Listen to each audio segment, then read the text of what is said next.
Assalamualaikum warahmatullahi wabarakatuh. Selamat pagi anak-anak, bagaimana kabarnya hari ini? Semoga tetap semangat meskipun, kondisi Covid seperti ini kalian tetap semangat. Bertemu lagi dengan saya, Bu Anis. Seperti biasa saya mengampu pelajaran seni budaya kelas 10. Di sini Bu Anis akan menjelaskan tentang materi apresiasi.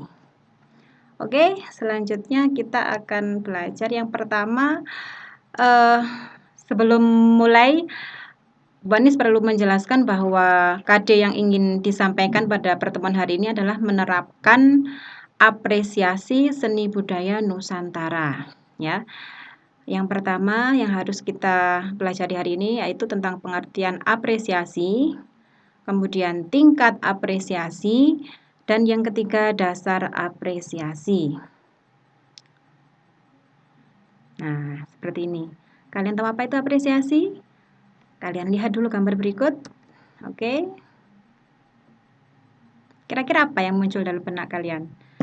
Nah, apresiasi berasal dari kata appreciation dari bahasa Inggris ya, yang artinya penilaian atau penghargaan. Kemudian kelanjutannya lalu apa itu apresiasi seni ya? Apresiasi seni yaitu kegiatan menilai atau memberi penghargaan pada kualitas karya seni. Ya. Baik itu seni rupa, seni musik, tari, sastra maupun drama. Jadi yang kalian lihat misalnya di sebuah galeri lukisan itu untuk apresiasi seni rupa. Jadi tidak selalu bahwa kalian, ayo kita apresiasi di pameran kita melihat seni rupa. Boleh, tetapi tidak selalu di karya seni rupa, tapi bisa musik, tari, sastra, dan drama ya. Karena yang biasanya umumnya kalian pasti, oh nanti kita apresiasi seni rupa ya. Ya, itu boleh. Itu salah satunya, tapi tidak selalu itu gitu. Itu maksud saya. Kemudian yang kedua, kita belajar tentang tingkat apresiasi. Yang pertama, ada apresiasi simpatik. Yang kedua, apresiasi empatik. Dan yang ketiga, apresiasi kritis. Apa itu pengertiannya? Apa itu bedanya? Kita pelajari berikut. Apresiasi simpatik seperti gambar berikut. Apa yang kalian pikirkan?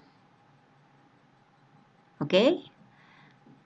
Apresiasi simpatik yaitu merasakan tingkat keindahan berdasarkan pengamatan mata, suka atau tidak suka. Jadi kalau misalnya kalian melihat suatu karya seni, misalnya yang paling gampang ya, yang sering kita lihat misalkan seni rupa ya, itu di antara banyak lukisan, kalian merasa suka dengan lukisan itu, oh berarti itu masuk ke dalam apresiasi simpatik.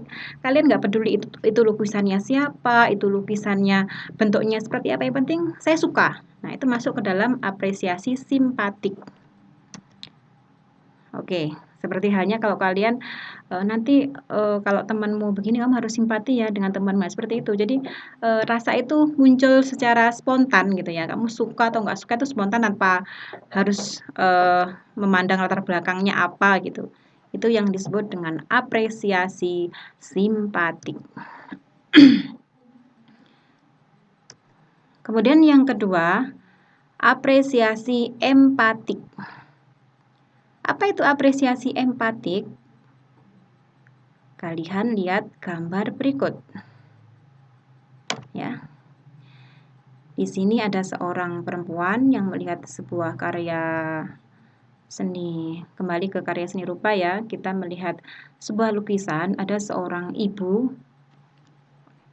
Ada seorang ibu yang pandangannya mungkin sangat ini ya, apa namanya? Kalau bagi seorang anak mungkin ini mengharukan karena seperti sedih gitu ya. Nah, ketika kamu melihat ini, ketika kamu lihat karya lukisan ini seolah-olah apa ya namanya, hati kalian itu terenyuh gitu. Jadi ingat ibu saya gitu. Oh ternyata kalau ibu saya sedih itu wajahnya seperti ini ya. Nah tiba-tiba kamu, eee, apa ya, pikiran kalian tuh ke sana dan tanpa terasa kalian meneteskan air mata. Nah ketika kamu meneteskan air mata, disitulah yang disebut dengan empatik kalian sampai ke dalam dan tanpa terasa, kalian sampai meneteskan air mata gitu ya. Terus akhirnya, "Pak saya suka lukisan ini, saya ingin membelinya," gitu. Nggak harus membeli pun nggak apa-apa, tapi, karena saking kalian, terenyuhnya, kalian menyukai lukisan itu sampai, ke hati gitu ya, sampai meneteskan air mata tanpa terasa, itu yang disebut dengan apresiasi empatik. Apa itu pengertiannya? Nah, seperti tulisan berikut. Apresiasi empatik yaitu merasakan mendalam nilai estetik atau keindahan yang tersirat pada suatu karya. Yang tersirat ya. Jadi bukan tersurat. Kalau tersurat berarti kan melihat nyata, tapi ini tersirat, memancarkan sesuatu. Ya, itu namanya tersirat. Oke, next. Yang ketiga, setelah yang pertama tadi apresiasi simpatik, empatik, yang ketiga apresiasi kritis. Apa itu apresiasi kritis? Apresiasi kritis yaitu apresiasi disertai menganalisis suatu karya dengan pertimbangan gagasan, teknik, unsur-unsur dalam karya seni. Ya. Jadi misalnya kalian melihat suatu karya seni dalam sebuah lukisan. Tiba-tiba kalian secara nggak sadar melihat lukisan itu, kalian melihat bahwa lukisan ini ternyata garisnya kurang tegas ya, kayaknya lukisan ini kurang menarik gitu, gambarnya kurang tegas dilihat itu, kayak apa ya namanya, garis-garisnya kurang tegas. Nah, itu sudah bicara garis, sudah bicara warna, oh warnanya kurang kontras, ini monoton ini warnanya hanya merah saja, cenderung warna panas, misalkan oranye, merah, kuning, kok bosen ya gitu. Ini kurang bagus ini lukisan ini gitu. Kurang ada variasi warnanya, kemudian garisnya kurang tegas gitu. Kalau sudah bicara itu, berarti kalian sudah bicara tentang apresiasi kritis. Kenapa saya perlihatkan lagi di sini ya? Ini perlu perlihatkan, nah, misalkan seperti ini. Oh, ini sudah bagus karena susunannya seimbang antara lukisan kanan dan kiri. Misalkan gitu. Susunan warnanya juga sudah teratur, sudah enak dilihat gitu ya. Nah, itu masuk ke dalam kategori kritis karena ada dasar yang kalian gunakan. Entah itu garis, entah itu unsurnya, entah itu tekniknya. Oke. Berikutnya tentang dasar apresiasi. Dasar apresiasi ada dua jenis, yaitu objektif dan subjektif. Oke, sudah bisa dilihat di gambar berikut ya. Seperti halnya di pelajaran bahasa Indonesia mungkin pernah pernah mendengar kata-kata objektif dan subjektif. Apa itu objektif? Apa itu subjektif? Nah, sekarang kita lihat di sini. Ada yang namanya objektif. Objektif, misalnya di gambar ini ya, ada dua orang anak dengan 4 apel ya, 4. Karena dua anak agar kita istilahnya memakannya rata, ya sudahlah kita bagi 2 gitu. Nah, itu kan karena dasarnya kita ingin adil gitu ya. Ada matematikanya. Ada 4 dan 2 anak. Ya udah kita bagi 2. Yang berikutnya, ini subjektif. Ini ada kue, sebagian anak memakan lebih, sebagian sedikit, atau karena ini sedikit karena nggak suka rasa kuenya, merasa kurang sedap gitu. Ini makannya banyak karena merasa ini sedap sekali. Oh saya nggak suka gitu. Ya, itu yang disebut dengan subjektif. Suka dan tidak suka. Lalu bedanya di mana? Ini bedanya di mana? Oke, next. Kita lihat pengertiannya. Pandangan subjektif yaitu pandangan yang dipengaruhi oleh perasaan yang sifatnya pribadi dan khusus. Seperti baik, sangat baik, cukup baik gitu ya. Seperti yang tadi, saya suka, nggak suka ini, rasanya nggak enak kayak yang kue yang tadi ya. Kembali ke sini, ini subjektif ya. Saya suka, saya nggak suka ini gitu. Atau mungkin, oh ini yang membuat kue siapa sih? Yang membuat kue itu si itu loh, tetangga sebelah saya kurang suka gitu rasanya. Tapi saya suka. Nah, itu namanya subjektif ya. Sangat pribadi sifatnya. Nah, ini sifatnya pribadi dan khusus, ada yang dipengaruhi oleh itu. Atau bisa jadi karena ini kuenya yang membuat tetangga sebelah, saya suka sama tetangga sebelah, jadi apapun yang dibuat oke lah rasanya gitu ya. Atau sama seperti bapak ibu guru ya, kalau menilai misalkan gini, saya suka sama anak si A gitu, tapi si A ini nilainya jelek gitu, karena si ibu guru suka sama si A, akhirnya kasih nilai yang bagus. Nah, itu masuk dalam kategori pandangan subjektif.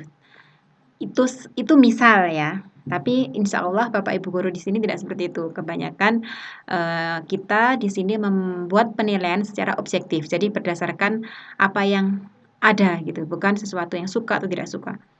Ini tadi contoh, seandainya kalian ingin tahu apa bedanya subjektif dan objektif. Berikutnya yang terakhir yang subjektif ya, yang objektif. Berarti kebalikannya, kalau tadi ada perasaan pribadi yang sifatnya khusus, kalau objektif yaitu pandangan yang mempunyai landasan atau dasar pemikiran yang jelas, atau kaidah-kaidah kesenian.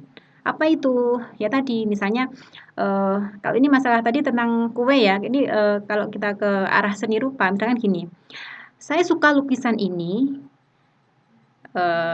dasarnya apa? Dasarnya karena lukisan ini dari segi teknik, dari segi unsurnya, baik di warna maupun di garisnya, itu sudah memenuhi. Apa yang memenuhi? Misalnya warnanya sudah imbang antara warna panas, warna dingin, terus warnanya juga ada kontrasnya, dia itu enak. Jadi nggak yang monoton gitu ya. Misalkan warna merah, warna panas, jenis merah, kuning, orange warna panas ya. Kalau warna dingin ada biru, hijau seperti itu. Itu masuk warna dingin. Jadi sudah imbang. Nah, kalau sudah bicara tentang warna, sudah bicara tentang apa namanya garis, itu berarti masuk dalam kategori objektif. Ini contoh untuk seni rupa ya. Nanti kalau untuk seni drama atau seni seni drama, seni musik, seni tari udah beda lagi. Kalau tari mungkin oh ini gerakannya kurang tegas ini ya, masih lemah gitu ya. Atau mungkin kostumnya kurang sesuai dengan tema. Nah, ada sesuatu yang ada dasar yang digunakan untuk memandang karya seni itu, yaitu yang disebut dengan pandangan objektif ya. Cukup sekian dari Bu Anis. Mungkin dari sini ada yang ditanyakan. Jika ada yang ditanyakan nanti bisa langsung via WA atau di Google Classroom next momen berikutnya. Oke. Demikian anak-anak, sampai di sini pertemuan kita pada hari ini tentang apresiasi. Mohon maaf jika ada kata-kata yang kurang berkenan, ada sesuatu yang salah dari Bu Anis, mohon maaf. Saya akhiri. Wassalamualaikum warahmatullahi wabarakatuh. Sudah. Keren ya. Nah, tak potong kan terakhir dulu. Ya, lama tapi Pak agak bulat juga dari